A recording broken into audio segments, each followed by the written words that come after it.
enthusiasts. My name is Sam Bushman. I've got Jay Harrison with me.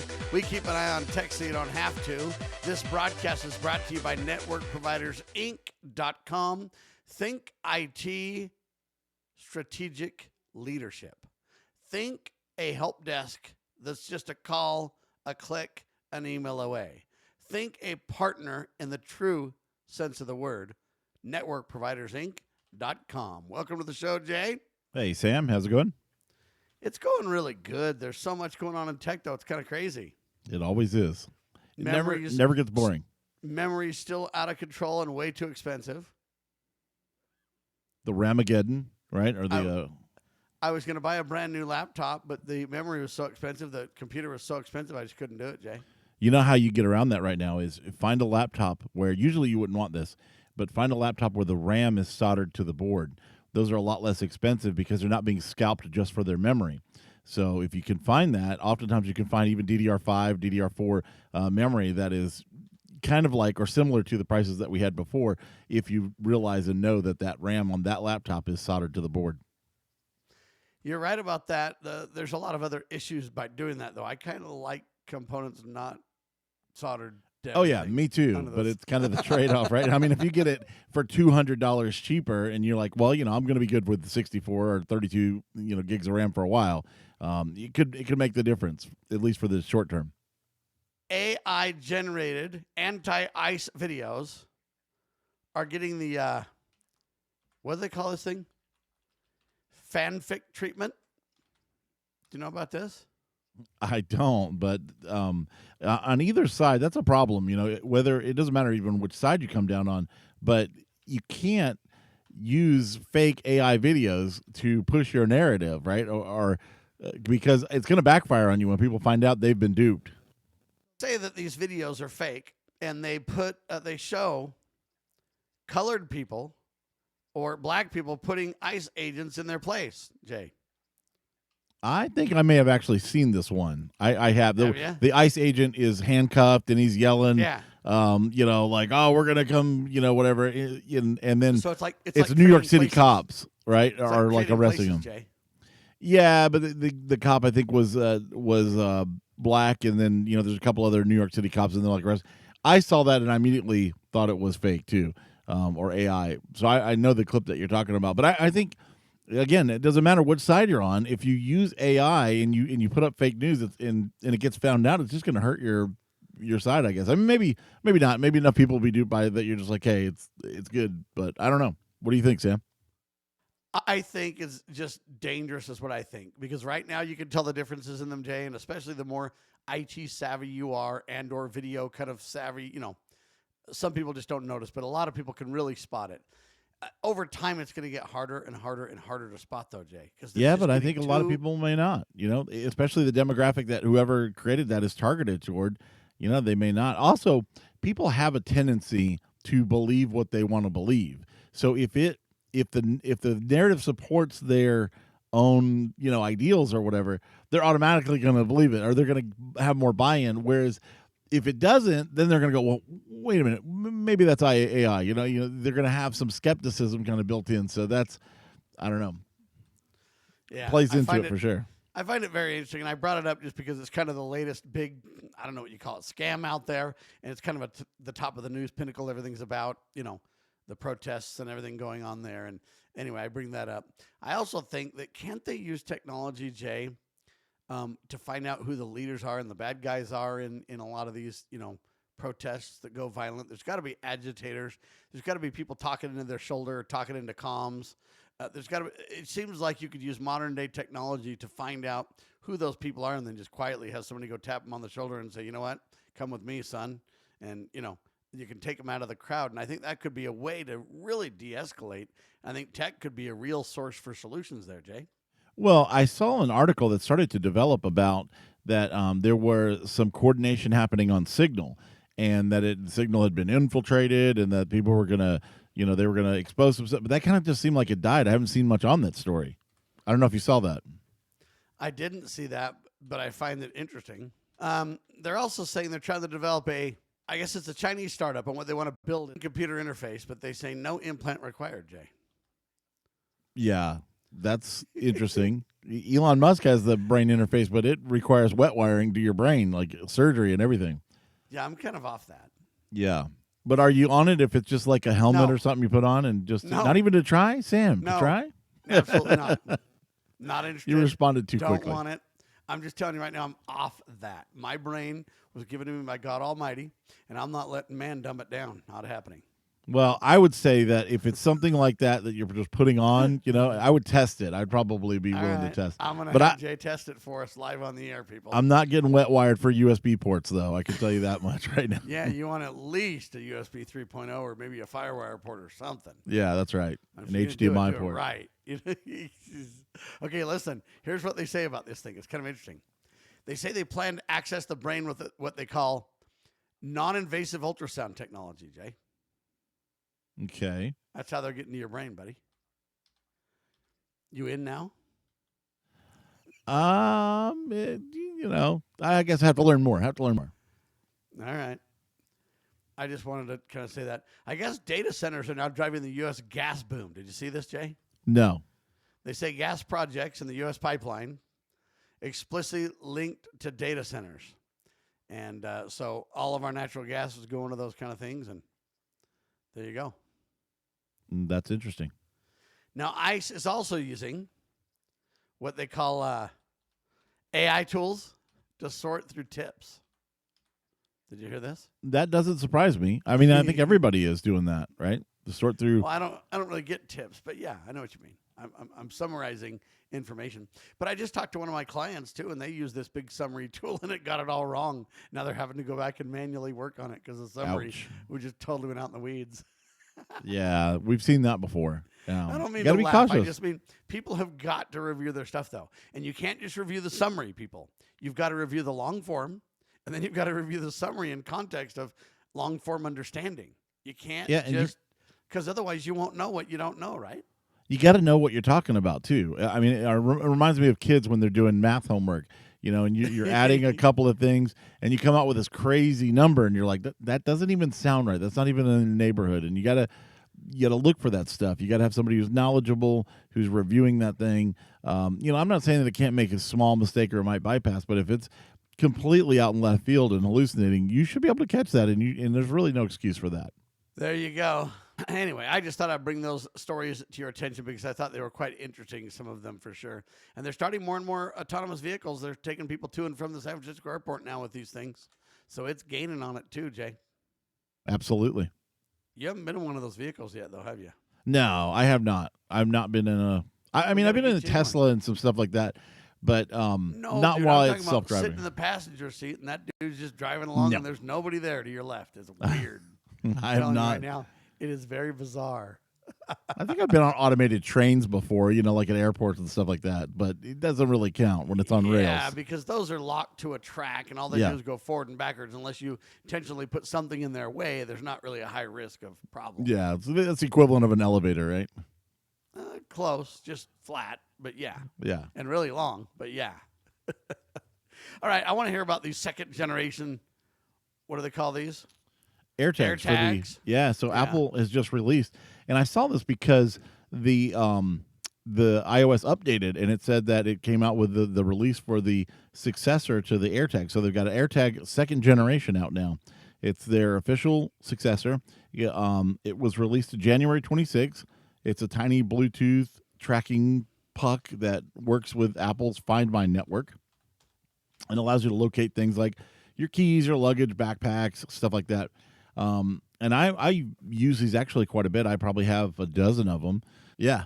And, well, I don't have a dog, but I put them on radio gear equipment. Hey, for instance, one time we lost some radio gear equipment, because we had a flight diverted and everything else, but we were able to track that thing and where it was and, get it back and everything because of an AirTag. Actually kind of saved it. I don't know if you remember that, like Sam. that. Yeah, I do remember that. That's awesome. So, these things are very neat, and I guess these are more powerful. There's a lot to them, right? Yeah, so let me tell you about some of the updates. So they have new ultra-wideband chip. It supports up to 50% extended precision finding. So that's when you're using your iPhone and it's actually pointing you in the right direction. You're walking around the room. Yeah, before, until you get within like 10 feet or something, it's just like, hey, you just need to move nearer, and it's generally here. But but once you get in within that range, it can actually point you to the device. Um, they've improved the Bluetooth range, which is great. Whoa, that's good and bad, ladies and gentlemen. They have added No, hold Apple on. They Watch say it's compatibility. great. They say it's great until it just connects to something else around and different things Yeah, around but that it you is don't want it connecting to. overall it's good because it relies on other people's phones to Don't kind of rely ping on my off of. thing. Don't. No, no, no. Stop. Leave me alone. Too bad, Sam. That ship I, already sailed. you're right. You're right about that. But that's my feelings on the matter. Though I'm like, you know what? Don't be using something of mine near without permission. It happens all the time, though. I mean, for example, if you have Comcast, you have a wireless access point that other people can use that have Comcast as well. And what are you going to do about it? You can't. Yeah, that's what they say. I don't know that I believe it, but that's what they say. Well, maybe you can replace your modem with your own hardware or something. I don't know. Maybe that disables it. But it's going to have Apple Watch compatibility. Precision finding Which now is works on sweet. Apple Watch. That's pretty cool. Same price, which is nice. There's no increase in price. They're $29 each, or you can get 4 of them for $100. So down to 25. Okay, I like this, and I also like this idea that we're going to give you more bang for your buck in the next gen without increasing the cost. That's really nice. Yep, absolutely. The same battery, which gives you a year plus of use on that. I've also seen these cases where you can put 2 AA's in there, and you can put one of the chips, and it kind of interfaces and becomes the battery for it. Like, say you're going to put it in your gym bag or something like that, and it gives you like 10 years worth of battery life. So that's pretty cool. You just need it to now start sending audio. But in general, it also has a louder speaker on the second generation too, which makes it easier if you're pinging it and trying to find it. It's hidden in the couch or something like that. They say this one's 50% louder, right? Yeah, that's right. And Wow. what's also is cool is, I mean, good and bad. It's going to be very hard to tell whether you have a second gen or a first gen just by looking at it because they're the exact same size. The cool thing about that feature is that all of your accessories and cases and keychains and all that kind of stuff, that's all going to continue to work with the old ones and the new ones. All right, when we come back, ladies and gentlemen, by the way, you might want some of those latest gen air, whatever the heck they're called, AirTags. Anyway, they're available. When we get back, though, I want to talk about this. It's very interesting. We always think high tech's going to save us. High tech is the answer. Not so fast.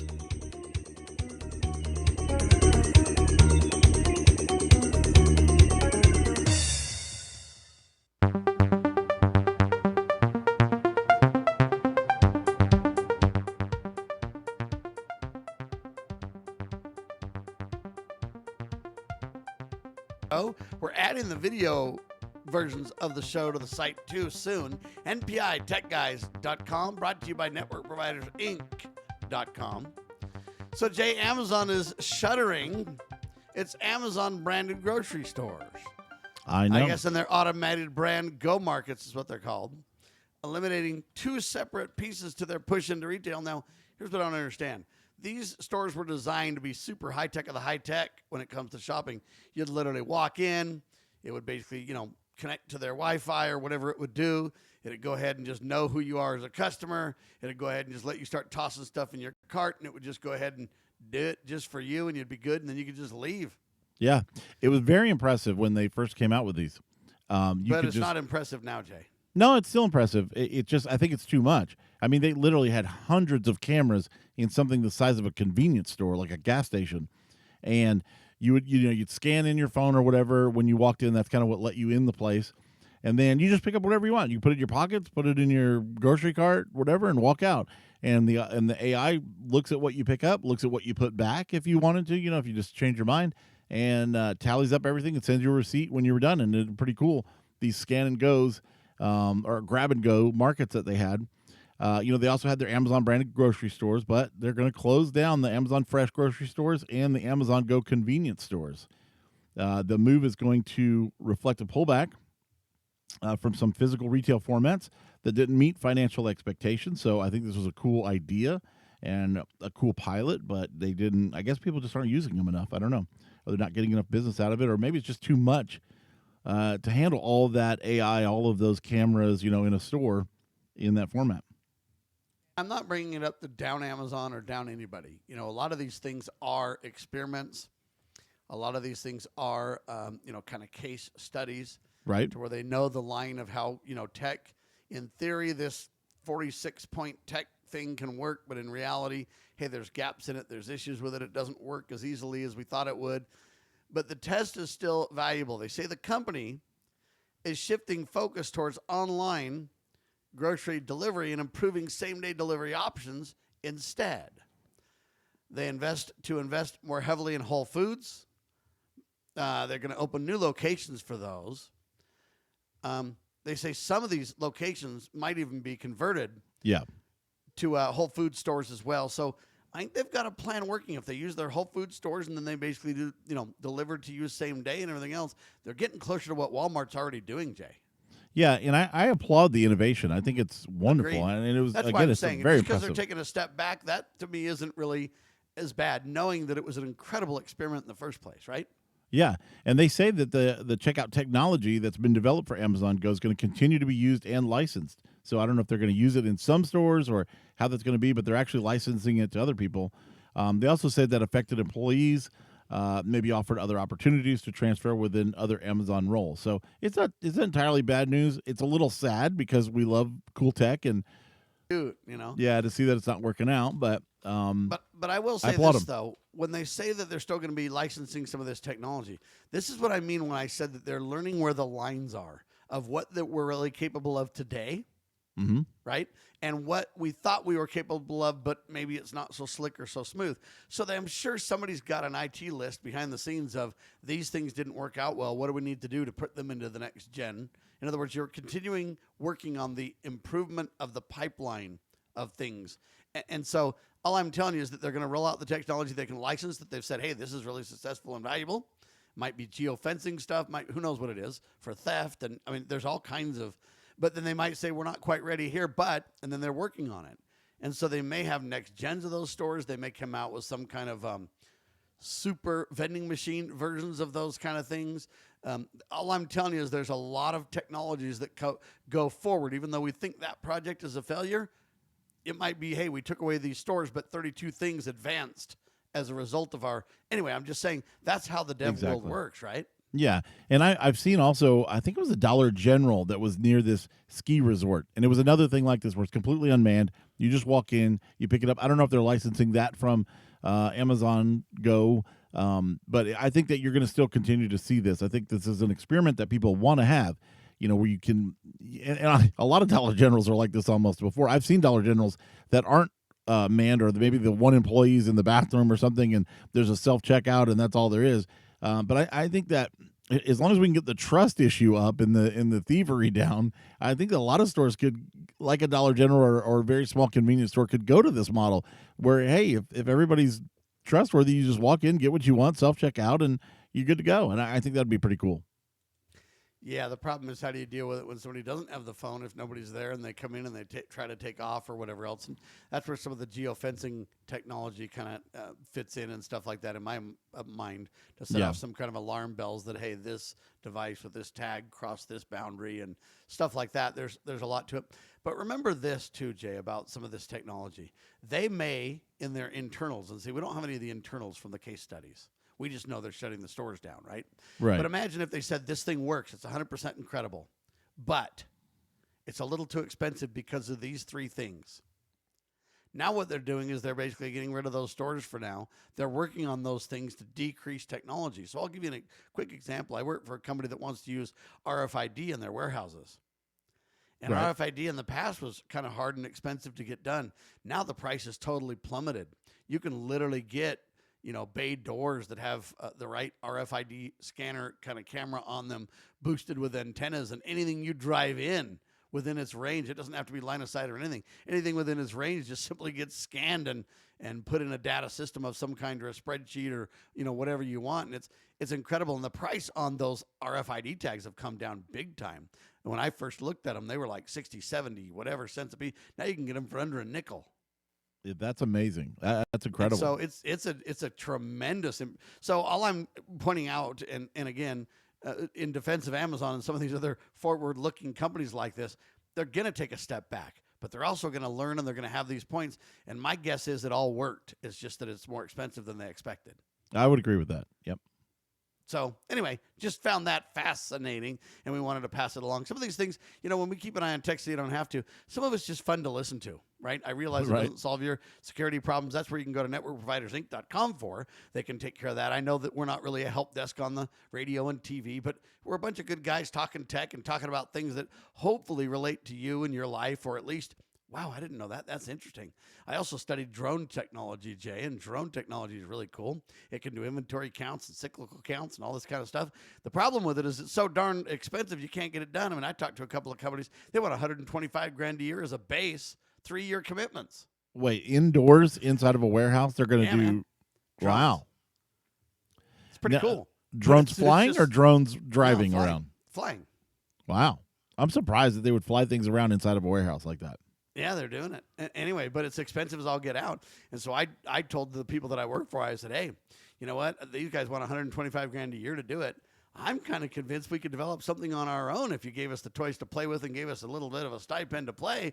You give us 20 or 30 grand and we'll see what we can come up with. No well, and not promises, only but that, I mean, I for think we that could do money, something. you can hire a couple of employees, or maybe that's less than a couple of employees. But when you do have employees, there's lots of other things they can do besides just what the drone can do too. Well, that's true. And I basically told them drone technology is out right now. It's just too expensive. And I think that the RFID technology is the technology they should move forward with. So anyway, the only reason I'm telling you all that is because it's interesting. But secondly, I provide strategic guidance to companies. I do research and provide that guidance and weigh costs and analysis and strategic decisions and pros and cons and kind of put things before executives where they can decide and stuff like that, right? That's one of my roles as kind of an IT consultant. And so I just thought I'd digress on that. But I'm telling you, man, Spotify, I don't know what's up with those guys, but they're getting greedy, buddy. Everybody in the music realm, it always gets more expensive. I thought about actually switching to Spotify. I use Apple Music for a family plan. Spotify's is a little bit cooler, I think, and a little bit cheaper. But now It's a lot Spotify's set to cooler. increase their It's just prices. not cheaper. Yeah, I like some of their features, like their end of the year stuff that they do, and it seems to be more compatible with other, especially if you have people that are on. Yeah. Gracefully deal with offline much better. And, there's a lot of stuff to that. But anyway, we'll keep talking about this. It's an interesting topic. We'll tell you about the price increases and what's going on and everything else. And I always use Amazon Music, but then my kids say it's not near as good as Spotify. So I don't know if it's name brand or truth, but we'll keep an eye on it for you. Hold on.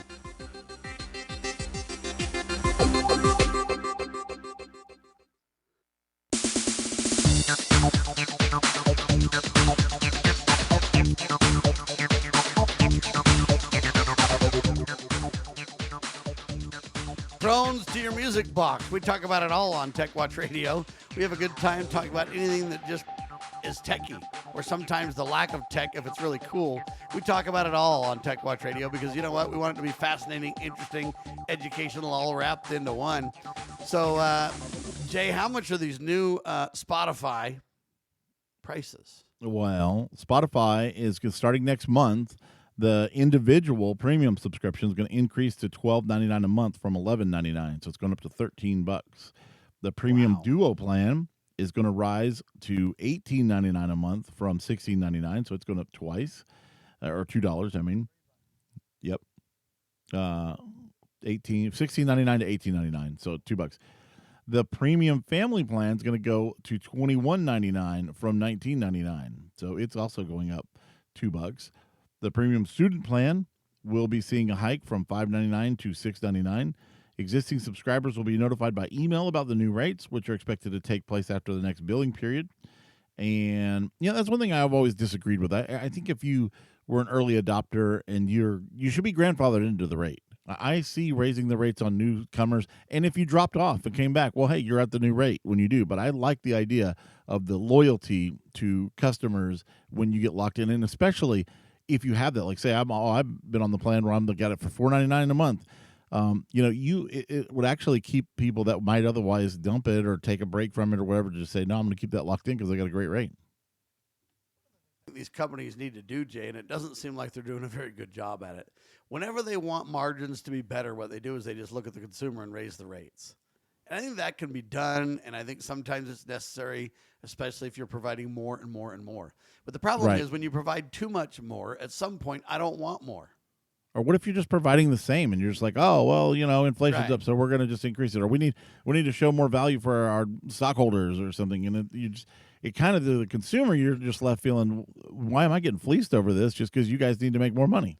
Or they need to go back to people who they license from, or go back to some of their other, costs for them. At the end of the day, it's an all-in rate is what I'm going to call it. Yeah. An all-in cost for them. Plus, Right. if you got somebody like Spotify, and they're got to be, if not the biggest player, one of them, they should be able to get some pretty good bulk pricing. They should be able to come back to the music industries, ASCAP, BMI, CSAC, and say, hey, we need a lower rate on this. We are really, yeah. Not only that, not only are they the number one probably distribution on radio, other than radio, maybe, I don't know, because it's hard to get demographics sometimes on that, but they certainly have better demographics because they know exactly who's listening to what and for how long.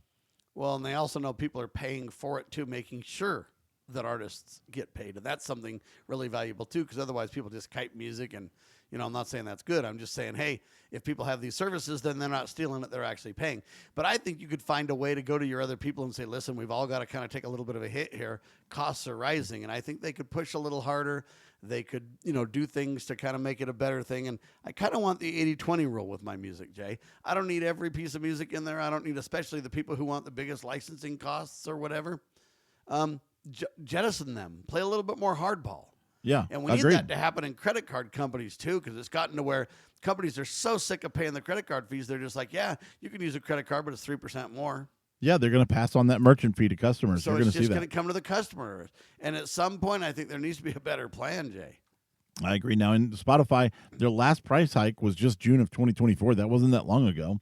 Right. And because they're a leader in this industry, I think you're going to see everybody else kind of follow suit once, they're going to stay the same maybe for a little while. Maybe they'll get some subscribers that want to jump because of the price rate, but they're not going to be far behind, I don't think. I wish you were wrong, but predict you're right. Right now, though, they say Amazon, Apple, those places are the places that you can go to really save some money for right now, Jay. You can buy an MP3 song, whether it's an album or one song, and you can own it outright. Like, you can put it on a drive, you can do whatever you want with it, put it on your phone, anywhere you want. And I think the price of an MP3 right now is $129-ish. I think it varies for different bands and things like that. But if you just love a song, build your own library. Subject to more piracy because people could take advantage of it, but I really think it's the way to go. It's freedom in music. And then if you really had that, instead of trying to support, I don't know how many ever million songs they have these days, it's millions. Yeah. And I don't care what people say. You don't listen to more than one, couple 2, 3, thousand 4, at most. 5,000 songs. I mean, come on. Yeah. I guarantee you don't listen to 50,000 songs or even 100,000. So that million sounds impressive, but it doesn't really impress me, because all you need to do is give me my 100,000 songs, and that's all I need. Yeah, right? Absolutely. But we're starting to get bundled a bit here too. And over time, I'm predicting they're going to have a merger between these book libraries like Audible and these other services and music. And then pretty soon it'll be TV and videos. And I mean, you're going to see these big bundling packages just continue to mature. But again, you're going to be paying, instead of a la carte for things, it's all going to be one big, beautiful, expensive proposition, Jay. That's right. And, people are getting kind of tired of the bundles. I think they're getting tired of renting things, and you want to own them. The thing about when you buy an MP3 does not have DRM on it. So you own that file for as long as you can keep it digitally and keep it backed up wherever you want it. You don't have to rent this music ever again if you don't want to. Now, there is a convenience factor for sure of having everything just streamed. You don't have to store the stuff on your own phone if you don't want to. You can get it from any device. You just pick up another device. You don't have to move files over and stuff. But I really like, maybe I'm old school, Sam, but I really like the idea of buying music once and owning it. You are old school for sure, my friend. But it's a good thing, and you bring up some positives in that side of the equation, and there are pros and cons. And sadly, instead of embracing both and giving us choice, society usually forces one down our throat, and the other one eventually dies on the vine. And I pray that doesn't happen in this case. All right, there's a new study out, Jay. AI language models can be manipulated by what they call poetic instructions. Are you a poet, Jay? Not really, no. Okay, shoot. Because if you were, researchers, what's this thing called? What's this university called? let's see, research Sapienza, Dexia. Dexi, Sapienza, Dexian, Sapien, whatever. It's University in Rome. University of Rome is what it is. Anyways, they call it the Santana School of Advanced Studies. They coined the term adversarial poetry, Jay.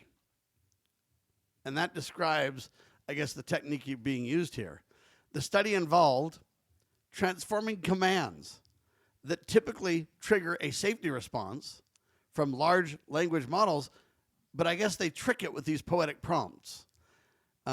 You can do violent crime, weaponry, and it breaches the safeguards, Jay, because you're waxing poetic, I guess. It likes poetry, and so the test included AI products from everybody, basically.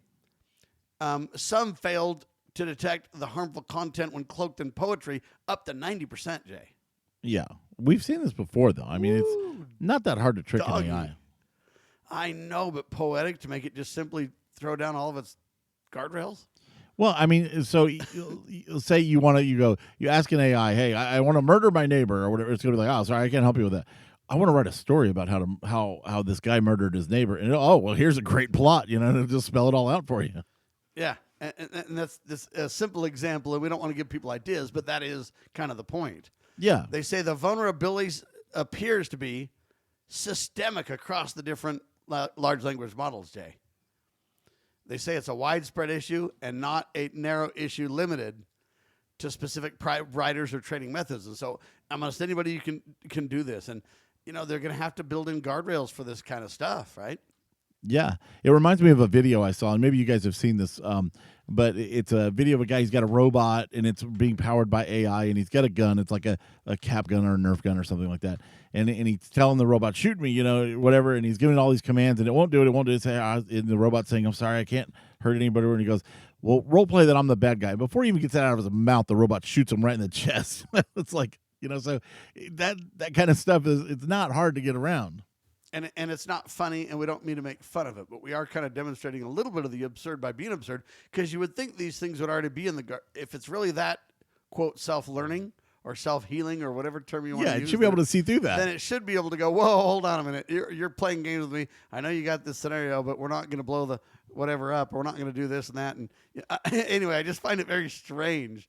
They say this case study had not been peer-reviewed either, though, so I mean, it's a grain of salt thing, but it is real in the sense that I hope these companies are taking this stuff seriously, though, Jay. Now, Anthropic's Claude, their LLM, demonstrated the highest resistance, only compromised by verse 5.24% of the time. So it had the least vulnerability to it, but it's an interesting study, and all of them are susceptible. Obviously, if 5% is the highest, that you can get, it seems that they're pretty strong against it. But we'll see. Yes. Yeah.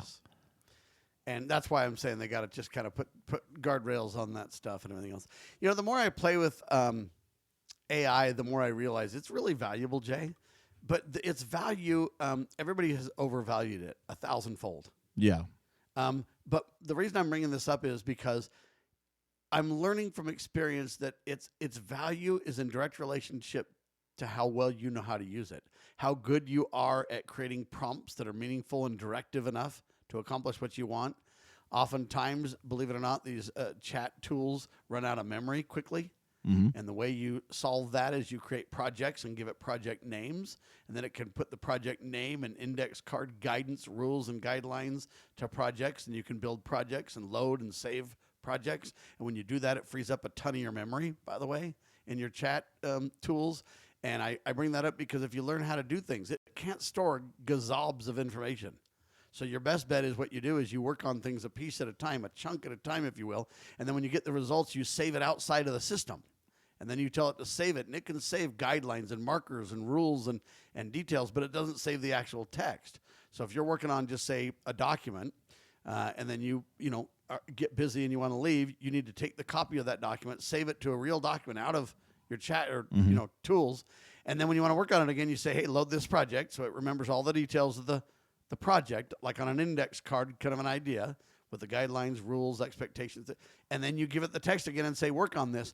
That is the best way. And then when you get done again, you update it and you then archive outside of the system. Those are some of the best ways if you're working on big projects with these tools to use them effectively, Jay. That's right. And, ChatGPT has an interesting thing where it puts all the conversations on the side. And so you can pick back up a conversation with all of that memory or just start a new chat easily and kind of does that for you. But when you were talking about prompts, I'll give you a very quick story, interesting thing about how your prompts matter when you are interacting with an AI.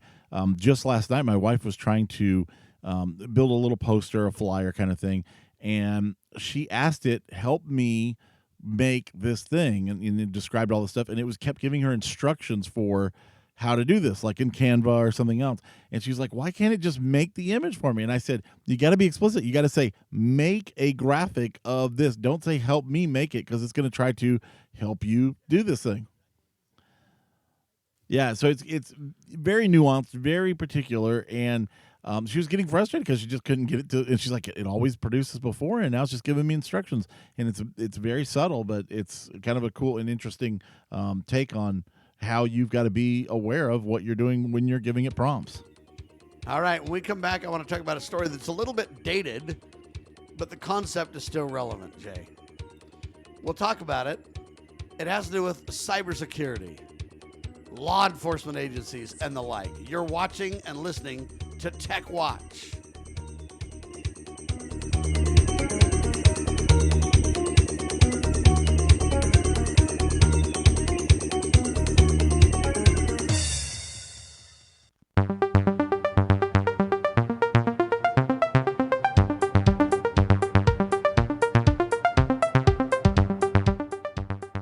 Security issues are serious. Zero vulnerabilities are the problem.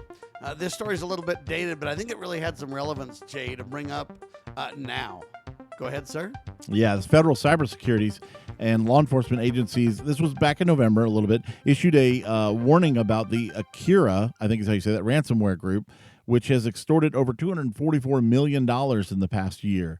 The alert was disseminated with the Cybersecurity Infrastructure Security Agency, that's CISA, the FBI, the Department of Defense Cybercrime Center, and the Department of Health and Human Services, along with international partners. These agencies provided updated indicators of compromise and tactics for organizations to defend against the Akira ransomware. This was first identified in 2023, primarily targeted small and medium-sized enterprises, impacting sectors such as manufacturing, education, IT, healthcare, finance, food, and agricultural. And the group is reported to have affiliations with other criminals like the Storm 1567 group, Howling Scorpions, Punk Spider. They always have these weird names for these guys. The employees, including FBI Cybersecurity Division Assistant Director Brett Leatherman, highlighted the need for organizations to take immediate protective measures such as regular data backups, multi-factor authentication, swift implementation of mitigation tactics, and shield against these evolving ransomware threats. All of that is good advice. We should be doing anyway, but you got to make sure you get all that stuff done. And if you need somebody that can to help you with that, I mean, of course, you got MPI that can help, but it's a lot, especially when you're running a business. You got to know all the accounting stuff. You got to know all the everything that goes in everything, and then adding the a competent layer of IT security on top is a lot to ask of one person or a small group. Things are getting more and more complicated, not less. And people really need to understand when it comes to their insurance too, Jay. A lot of people don't have any kind of cyber insurance or security insurance in that realm, and it's very complicated. There's a lot of pieces to getting an insurance policy related to that.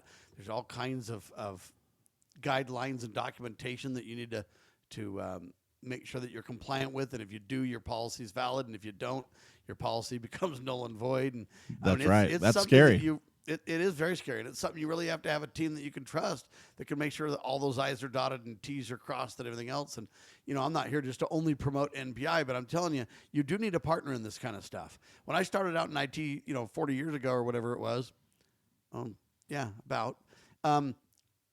I could almost do everything for a company. I really could. Right. And now everything is so nuanced and so difficult and stuff. I've got to have a special guy manage the corporate router. I don't do it all day. I mean, I understand what he's doing and everything, but there's unique command structures and there's updates and security releases that you need to know about and be aware of and upgrade the firmware. And I mean, just that alone is kind of the core of your whole protection of your business, digital collateral and everything else, to where you've Absolutely. got to be really, really careful. Anyway, I'm just saying that's an example where if you don't do those routers all day, though, they're just hard to manage, and you can leave something open without meaning to. And so you really do need experts in these fields that are up to date on it all the time. Anyway, I think that's critical. But I brought that up just because it's ransomware, and of all the different problems in computing, ransomware is one of the worst, Jay. It really is. It's one that I think a lot of IT professionals and business owners fear the most too, because it can just shut you down. We've seen people completely go out of business because of ransomware. Sad but true. Make sure it doesn't happen to you. That's all I'm saying. Okay, this is an interesting tidbit, Jay. There's I don't even know who these people are. Sherry Milliman, that's a professor at the Wharton School of the University of Pennsylvania, okay? They conducted an experiment last spring that involved 250 participants, and they were tasked with offering health advice. Those using AI-generated summaries provided generic advice, whereas those using Google searches offered more detailed guidance based on fact and on wellness. Dr. Melaman, or however you say the name, expressed concern about this and the over-reliance of using AI tools. They theorized that it could lead to brain rot, Jay, if you depend on this stuff too much. I agree. And they call that a term for mental deterioration because of low-quality internet content. Anyway, the Oxford University Press described this when they named it the word of the year. I kind of find that interesting. That was back in 2024 they did all Brain that. rot, yeah. But anyway, they say recent academic studies, they're basically saying, hey, extensive use of AI and chatbots might worsen your cognitive functions. Not only make it, when you think brain rot, you just think, okay, you're not doing anything. No, this may actually make it worse, Jay. So it's beyond brain rot is what they're saying. I think it's just laziness. Well, kind of. So what I mean by that is I think what happens is you have somebody who can just plug it into AI. It just does it for them. I mean, they may not even proofread it. They just submit whatever. They don't get into it as much. When you say, hey, you got to rely on Google searches, you got to read the stuff. You've got to compile it. You've got to interact with it more. You're going to learn some stuff from That's it. right. You're going to, Sure. and I think that's where the takeaway is when you let AI do too much, you just don't. It reminds me of a story. People are saying, kids, they're not even memorizing times tables. People coming out of college and out of high school, and they don't even know your basic 1 through 12 times table because everything's doing it for you. And the funny thing that the counter to that is they say, well, when I was a kid, people say you're not going to be walking around with a calculator in your pocket all the time, and we are now. But and I understand that, but still, why not learn some of that stuff? Get your arms around the basics. And so I think it's a laziness thing. I don't know that it's a brain rot issue like, hey, this is going to actively make you dumber, but I think being lazy does make you dumber, and that's the core issue. Well, there you have it. And all I would say is this. You need to think about what the roles are for you and your assistant, your chatbot. And the role for my chatbot is, listen, I'm going to tell you the things that I'm not good at. I'm not great at spelling. I'm not great at grammar. I'm not great at formatting things because, hey, I can't see, so it's really hard to format stuff. All right, fine. I want you to do that. Now, when it comes to the direction, the strategy, the putting together the detail, the brainchild, that's me, baby. It's all me. And so I want you to be very careful to take the guidelines that I give you and do those things that I've asked you to do, but not do the things that are my job. And I think if people would learn with prompts to kind of restrict their chat clients to their designated role with guidance and clarity and guardrail, that would make a ton of difference as well. In a separate study out of MIT, Jay, they say students using ChatGPT showed low-grade activity, had difficulty even recalling what they were doing. Those who use Google and other search tools recalled well. And I think it's for the exact reason that you point to, which is, they're checked hey, out. wait a minute, you've got to compile this and you've got to understand it. And it doesn't just spew content. It requires you to assemble and put things together. That's right. And one way I tell people this is the number one way to learn a topic is to teach it to somebody else. Why? Because you've got to be able to formulate it in your head and understand the concept and tell people why it's relevant and everything else. You got to get your arms around it in order to teach it to someone else. And if you're just letting AI spew for you and you're just like, yeah, and you're disengaged on it, you're not going to learn anything. Consult for companies telling them, listen to me, I know you want to automate things. That's great. And I love it. I'm for automation too. But there's a sweet spot of automation. When you automate too much, you leave things on the floor that you wish you hadn't and you regret it. When you don't automate enough, you're spending too many hours. How do you get that sweet spot? And the best way is to do something manually and then automate pieces of it. And over That's time, right. you can automate more and more and more of it till you've got this sweet spot. That's one of the greatest ways to go. They say that people are using social media. If you have super high social media usage, then you're getting poor performance on reading and memory tests as well. Because I think people are just overloading their brains with just too much in, too much out. Anyway, Exactly. Be careful with technology use. Technology is incredible, but you've got to have mindful involvement. You've got to be actively involved in the things that you're doing. Thanks for being alongside for the ride. NetworkProvidersInc.com. We keep an eye on tech so you don't have to. Thanks so much, and make it a great tech day, will you?